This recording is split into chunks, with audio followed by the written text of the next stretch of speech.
Y esto es trinche para gente. El trinche de la gente, digo. Soy Martín Dardic, también conocido como Trinche, y esta es mi nota para la revista Gente. Soy de Palermo, de toda la vida viví en Palermo. Y mi crianza es bastante linda, en verdad.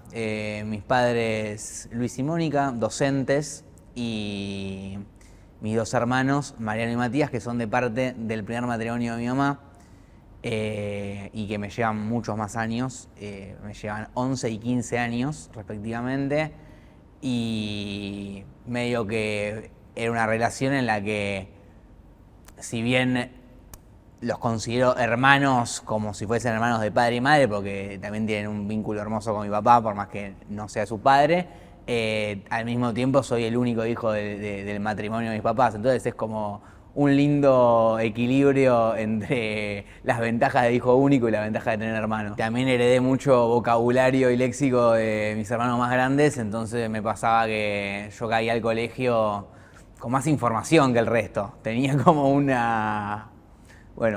adelanto de muchas más cosas. Y también, de ver contenido humorístico que capaz no era para la edad de un chico de 6, 7, 8 años.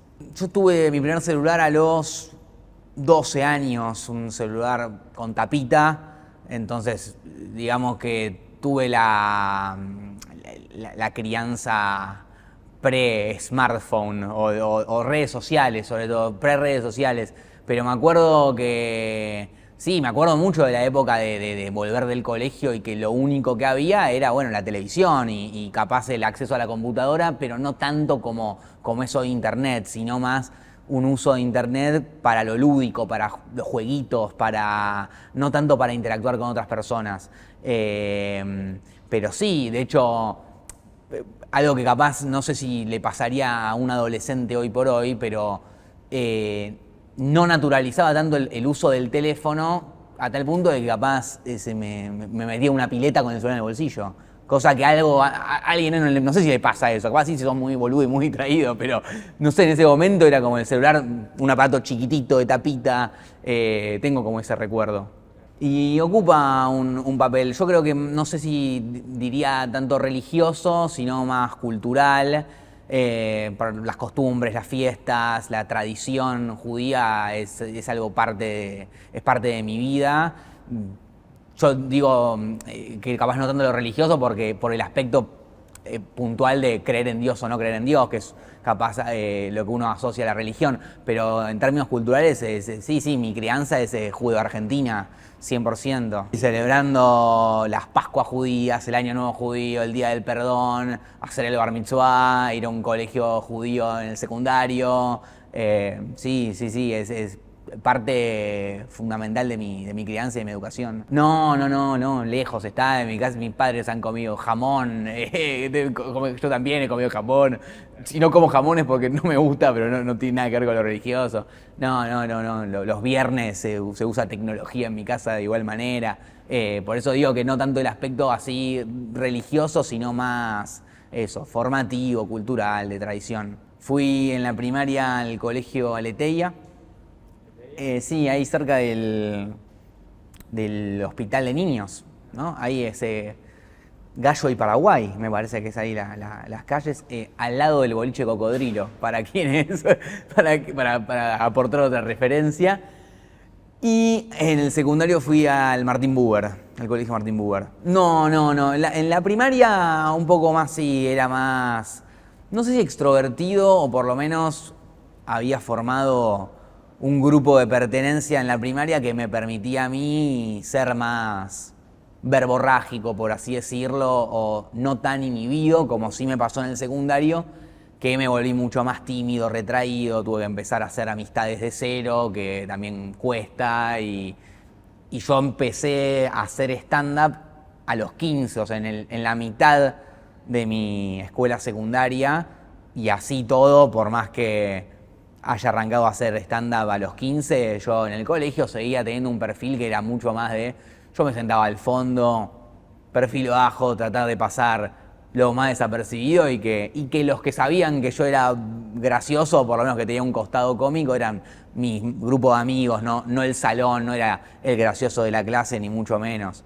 Era más una cuestión de mi grupito de pertenencia. Capaz hasta mis amigos tampoco lo podían entender muy bien de cómo una persona que capaz después se puede parar en un escenario a hablarle a gente que no lo conoce, le cuesta levantar la voz en una clase para hacer una pregunta en voz alta, y a mí me pasaba eso. Que hasta el día de hoy igual me siento así, no me gusta mucho llamar la atención en grandes grupos de personas, y cuando entro a un lugar nuevo entro muy tímidamente, me cuesta soltarme, voy muy paso a paso. Sí, 100%. Sí, soy introvertido. Por eso, viste que uno a veces piensa, no sé, si vos ves una mesa en un restaurante, una mesa larga en un restaurante, y ves a alguien que está hablando así suelto, así, persona extrovertida, y no sé si eso es una persona extrovertida, porque está con su grupo de amigos, digo. ¿Quién no es así con su grupo de amigos? Casi todos tienen como ese buen pasar. Yo, por lo menos, cuando entro a un grupo nuevo de gente, trato de ir soltándome muy a poquito, me lleva bastante tiempo.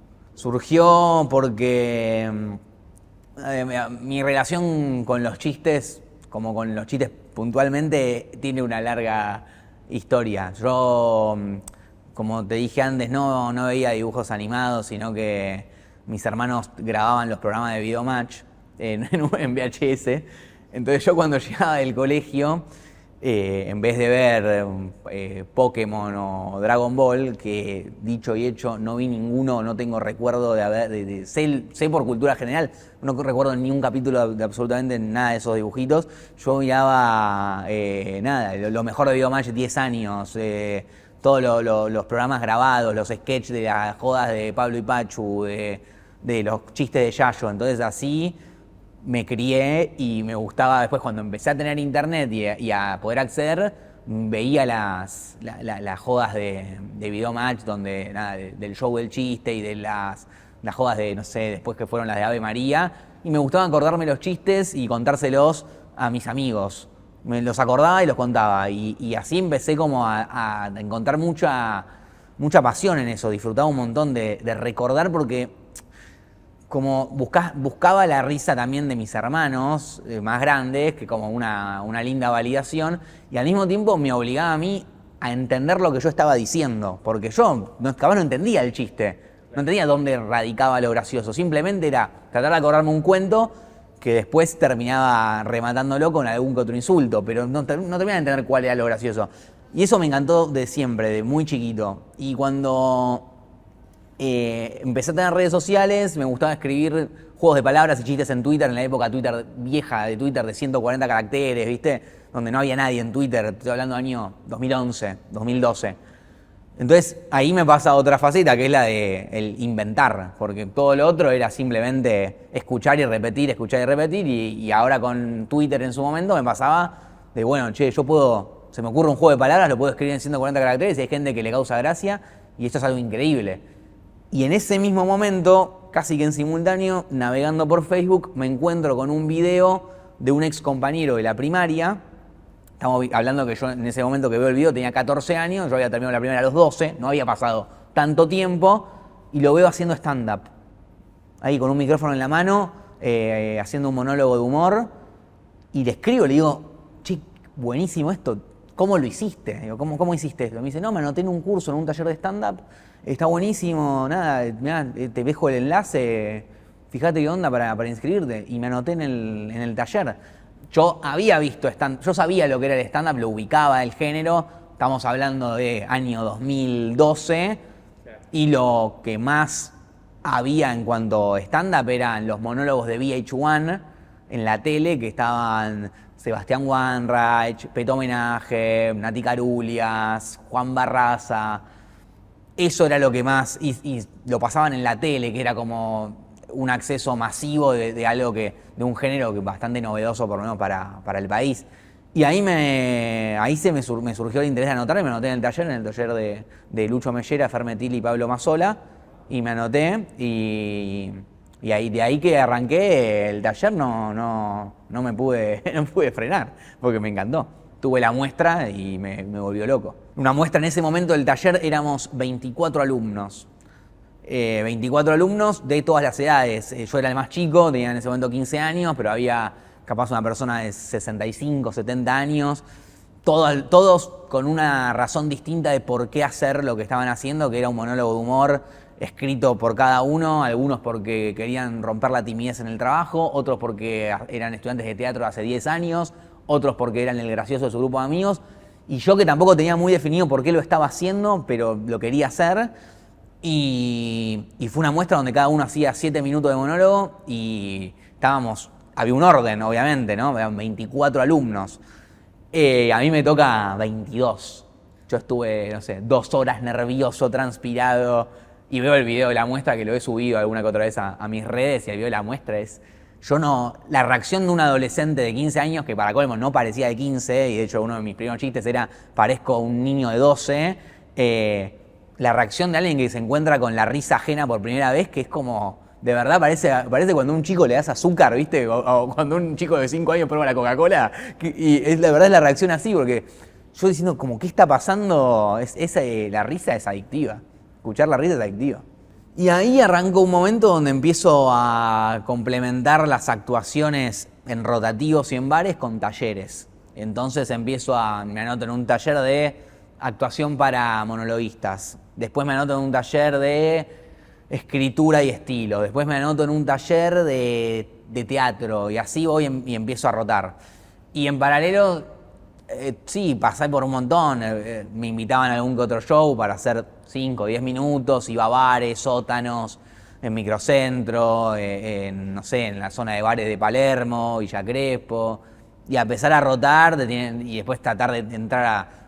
Fue un momento de mucho... Hay mucho momento en el que sentís que no hay un avance en la experiencia y todo mantenido como un hobby, claro. Que eso es lo más importante. Yo te estoy diciendo como arranqué a los 15 y el stand-up fue un hobby hasta los 22, 23. Yo rezaba todos los días tratar de pegarla antes de arrancar la facultad para no tener que hacerla. Porque además era mi sueño, era ir y no solo eso, después sino la fantasía más grande era haber arrancado la facultad, pegarla en el medio y decirle a mis compañeros, chicos, me van a tener que disculpar, pero yo la tengo que dejar, porque puede creer que la pegué, la tengo que dejar. Y no, obviamente no pasaba. También igual es una palabra medio brusca, es decir, pegarla es como, le quita mucho mérito al proceso de trabajo y hace que todo parezca que es meter un gol y que termina, pero es un camino muy, muy largo. Soy licenciado en Comunicación Social con orientación en medios digitales. Sí, la carrera a mí me re gustó, igual estuvo buena. A mí me gusta estudiar y sobre todo cuando, por lo menos la facultad, que era una carrera que elegí yo, que quería, que por suerte entendía por dónde quería ir mi futuro, la facultad me gustó. Yo mantenía el stand-up como hobby. Y en paralelo pasa toda otra beta, que es la beta digital, porque ya entendía que para empezar a vivir del arte, por lo menos tenías que tener una presencia en redes sociales, cuasi inevitable, y también laburando formalmente. Sí, laburé en Olé 1 año y medio como pasante. Arranqué laburando en Olé TV, recopilando muchos videos y armando informes. No sé, si yo estaba en el diario y era el cumpleaños de Palermo, yo armaba el informe del especial de los goles de Palermo, los mejores goles de Palermo en Boca. Cada día era un especial distinto. Si justo alguien hizo un gol de taco, desde Olé TV te brindamos los mejores goles de taco del fútbol argentino. Y así. Y con eso estuve, no sé, creo que fueron 7, 8 meses. La pasantía duró 1 año y medio. La segunda parte de la pasantía coincide con el Mundial de Rusia 2018 y ahí paso a la redacción. Y ahí en la redacción ya nada, laburo de redactor, de ir a un editor y decirle, tengo esta nota, ¿te parece que la haga, no la hago? Dale, sí, bien. Che, ¿quién desgraba a Riquelme que está hablando en Fox Radio? Yo lo hago. Y ahí laburo de la redacción y el sector de los pasantes, que tiene todo un lindo universo de darte cuenta si es tu vocación o no es tu vocación. Y a mí me gustó la experiencia, pero me daba cuenta que no me visualizaba mucho haciendo periodismo. Sí, importó un montón. Es una experiencia interesante la persona que no la pega cuando tiene que hacer cosas en las redes sociales, porque la verdad que convivís con la vergüenza, de verdad, generás una tolerancia al sentido del ridículo casi indestructible, porque de verdad que decís, no te sigue nadie, ¿viste? En mi caso yo no me siguió, no sé, me seguían 1000 personas, 1500 personas, con toda la furia, por 5 años, o más. Estoy diciendo, sí, de 2017 que arranqué a hacer video, 2016 que arranqué a hacer video, hasta 2022, más o menos, 2021. Entonces un montón de tiempo en el que estás así intentando, vas viendo por dónde va la mano, buscando. Y en mi caso, lo que más me brindó la posibilidad de vivir de lo que estoy viviendo es TikTok y la pandemia. Fue lo que me hizo que la gente me conozca en las redes, porque cuando arranca la pandemia, yo tenía como, en ese momento, en el 2020, tenía una proyección. Yo me había ya recibido en 2019 y tenía una proyección de, bueno, 2020 empiezo a actuar un poquito más en lugares chiquitos. Digo, mi idea era arrancar a actuar, con mi productor lo había hablado incluso, arranquemos en lugares de 30, 35 personas y tenemos como objetivo a fin de 2020 actuar para un lugar de 95, 100 personas. Vamos a ir paso a paso, capaz con una dupla, capaz para que no estés vos solo. Y ahí ir remando poquito a poquito. Dale, perfecto. Bueno, arranca el 2020, pandemia, chau, se muere el stand-up para siempre. Y digo, bueno, viejo, no sé qué voy a hacer. Ya, evidentemente pasaba el tiempo, no había ninguna señal de prosperidad en cuanto a la vuelta de los espacios under, viste, como que solamente actuaban los que ya vivían del teatro. Y en su momento incluso también fue una situación muy bizarra. Hubo muchos comediantes de stand-up que estuvieron haciendo shows en autódromos, porque en ese momento no había, la gente iba a ver shows en su auto, entonces como cada uno estaba en su burbuja, y a ver un escenario grande, el comediante salía y tocaban bocina para reírse, una experiencia o shows de stand-up por Zoom, que también abundaban un montón. Pero en mi caso es, bueno, como evidentemente el stand-up no va a volver, o por lo menos no conmigo, vamos a meterle a esto de TikTok, vamos a hacer esto en TikTok. No sé, yo no entendía la red social y arranco a subir unos videos. En el 2020 subí un par de videos, no muchos, pero empecé como a entender un poco la plataforma. Y en 2021 digo, ¿qué pasa si yo empiezo a subir un video por día acá? Con lo que me vaya surgiendo. Digo, tengo un montón de chistes. Yo también tenía miles de chistes que como ya no los podía hacer en el teatro, capaz los podía hacer en un video, o por lo menos mantener la idea del chiste escrito, pero en formato de video. Y ahí es en 2021 donde mi cuenta se va bastante a la mierda. O sea, empieza a generar un montón de gente que me empieza a conocer. A raíz de que la gente me conocía en TikTok, después alguno caía de rebote a mi cuenta de Instagram, alguno caía de rebote a mi cuenta de Twitter. Entonces empieza como a crecer el alcance de los videos. Y bueno, es en ese año, en 2021, donde vuelvo al teatro. Y ahí me caigo de culo porque saco una función a la venta. Y se agota en 12 horas, un teatro de 300 personas. Y ahí digo, ¿qué está pasando? Sacamos otra a la semana, para un mes después, se agota a las 18 horas. Otra se agota a las 24 horas. Yo todavía ni había actuado todavía. Yo te digo, tengo 3 funciones vendidas con un show que no tengo terminado. Bueno, puede ser el Ponzi del año, esto si no le pongo ganas.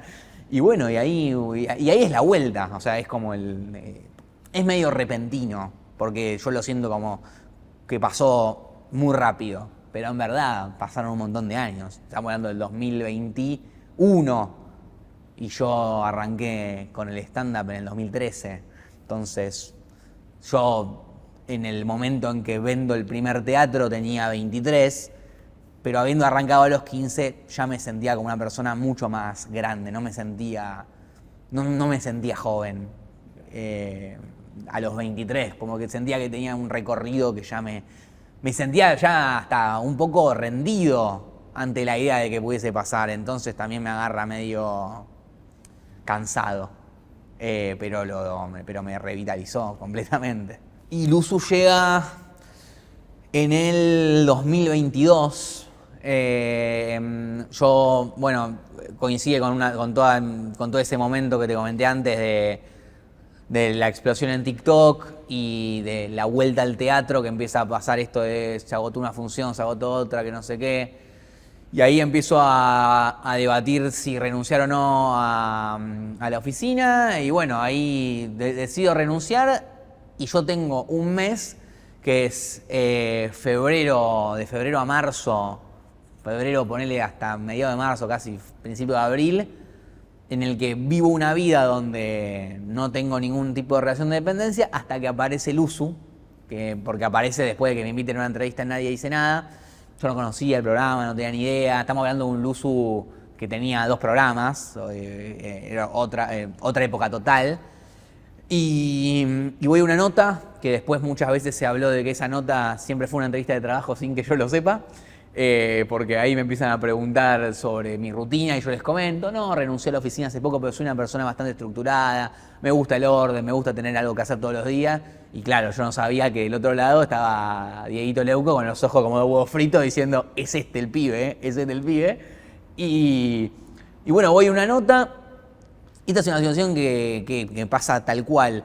Era la segunda nota que me hacían en mi vida. Y voy a almorzar con mi hermano, con mi hermano Mariano, y estoy charlando ahí mientras almuerzo, y me dice, che, muy buena la nota de que te hizo Nico ahí en Nadie Dice Nada. Me dice, che, de verdad me re gustó. Al toque que yo estoy conversando esto, me llega un mensaje de la productora de Nico para tener una reunión con él en la semana. Yo digo, mirá qué loco. Yo no tenía ni idea por qué iba a ser la reunión, no me imaginaba. Pensaba que era, en ese momento habían anunciado que Pachu iba a estar en Luzu. Yo pensaba que capaz querían que haga una participación esporádica en ese programa. No tenía ni idea.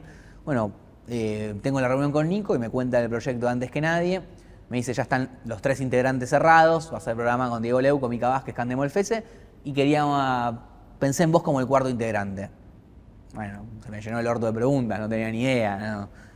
Y me daba mucho miedo todo, así la experiencia del aire, de hablar de mí, de mi vida, todo me daba mucho miedo, prejuicio sobre todo, mucho prejuicio. Pero lo terminé aceptando porque lo veía como una re linda oportunidad.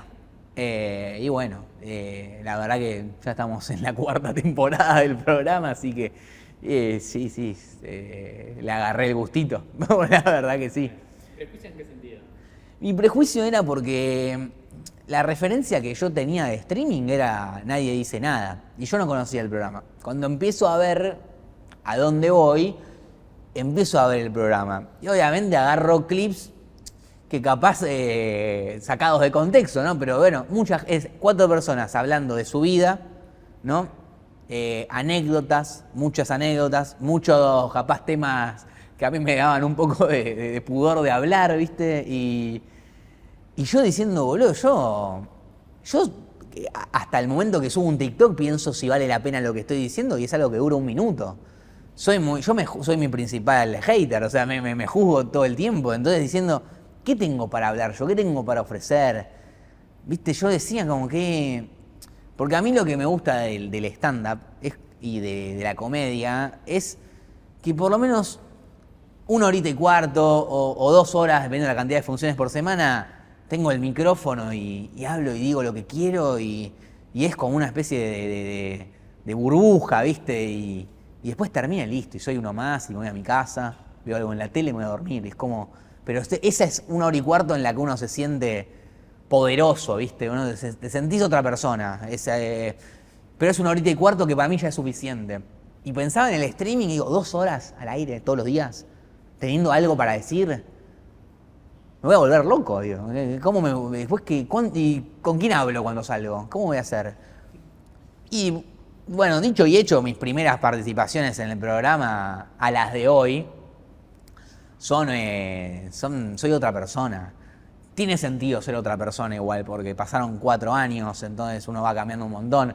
Pero por lo menos mi contacto con el aire y con la conversación, de verdad que medio que es como que haces un posgrado en conversar. De verdad, que te volvés un hábil conversador, un hábil escuchante. Es un ejercicio impresionante, pero sí, al principio tenía mucho miedo. Verte en un monitor todo el tiempo, no estamos preparados para eso. Por lo menos yo me veía, no me gustaba nada. Pero bueno, es también en cuestión de tiempo. Y por lo menos en mi caso, si bien desde el momento inicial, creo yo, mis compañeros, Nico, y un poco capaz la gente también veía algo en mí, si bien yo sabía que no estaba dando ni en pedo lo mejor de mí, hubo mucho tiempo y se me tuvo tiempo que capaz, no sé si hoy sería posible, ¿viste?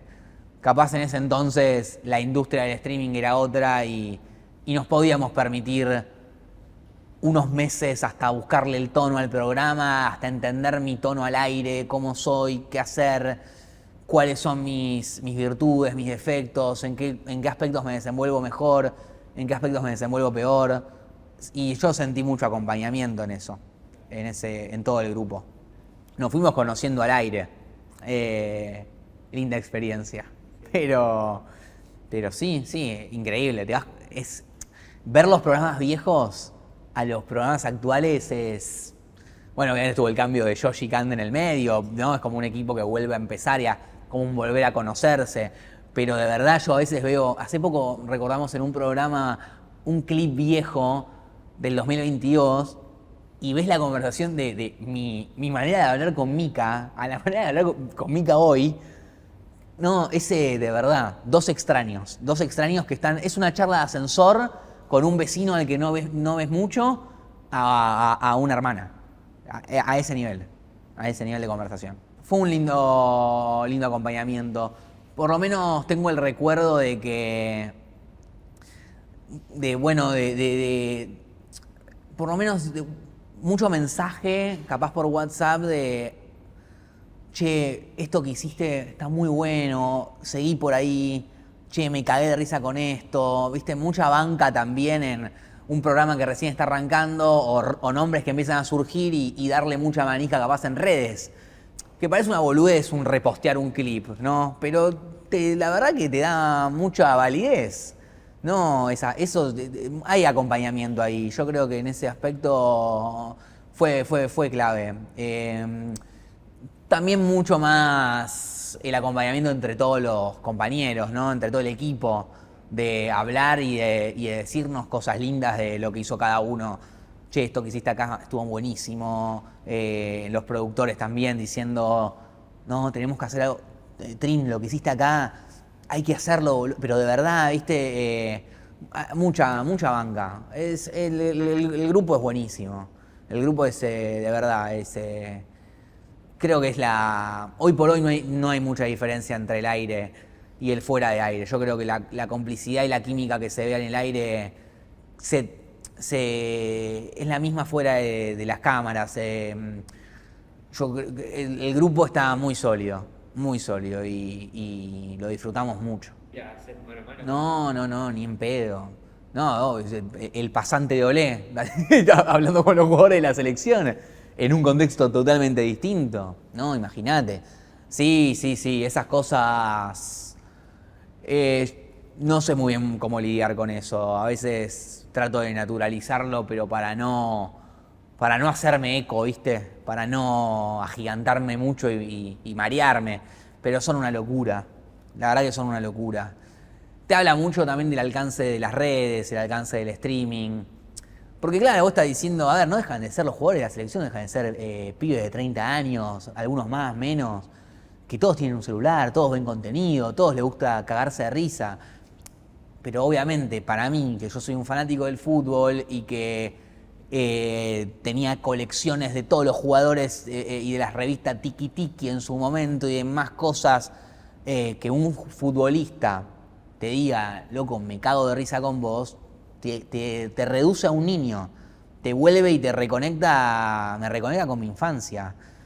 Porque me vuelve a ese Martín que tenía 7, 8 años y tenía todo el póster de Palermo de Riquelme en su pieza, que soñaba con conocer a los jugadores, que se hubiese vuelto loco porque un jugador le diga que se cagaba de risa con él. Y en cuanto a puertas, ni hablar, un montón de experiencias, que ir a cubrir un torneo, como fue ir a la Copa América, y yo veía Video Match y veía Sin Codificar cuando iban los humoristas a cubrir el Sudáfrica 2010, que fueron no sé, lo de Sin Codificar, no sé, o laburar con Paván, porque Paván fue con nosotros, y laburar con la persona que estaba detrás de todos mis consumos culturales de mi adolescencia y de mi infancia, son cosas que no... me emocionan por un lado y por el otro digo, che, qué locura. Qué locura. No sé si uno termina de pisar los pies sobre la tierra cuando se le dan esas cosas. Sí, me psicoanalizo hace varios años, la verdad que sí. Y mi psicólogo me conoce hace mucho tiempo, entonces como que sabe, por lo menos, conoce toda la etapa previa a vivir de lo que me gusta, o sea, todo el momento en el que yo estaba frustrado porque las cosas no me salían, a todo este momento de vorágine, de altibajos. En mi caso, a mí lo que me pasa es que a mí me gusta mucho estar me gusta mucho que las cosas que me gustan hacer no cambien. Soy medio así. Entonces a mí me encanta, no sé, los fines de semana, un día verme con mis amigos, ir a comer a un restaurante, un bodegón, comer una hamburguesa y después ir al patio de uno y quedarnos ahí charrando y cagándonos de risa o viendo los mismos videos que vemos hace 20 años. Y otro día me encanta salir con mi novia a tomar un café y estar con ella y pasear y caminar por Capital Federal, ir a tomar algo, pasear, ir a ver algo al cine. Y eso a mí me gusta y no querría que cambie nunca en la vida. Muchas gracias por ver la nota, espero que la hayan disfrutado. No se olviden de suscribirse al canal de Gente, de seguirlos en sus redes. Y si les gustó la nota y si la vieron hasta el final, comenten la palabra Corderoy.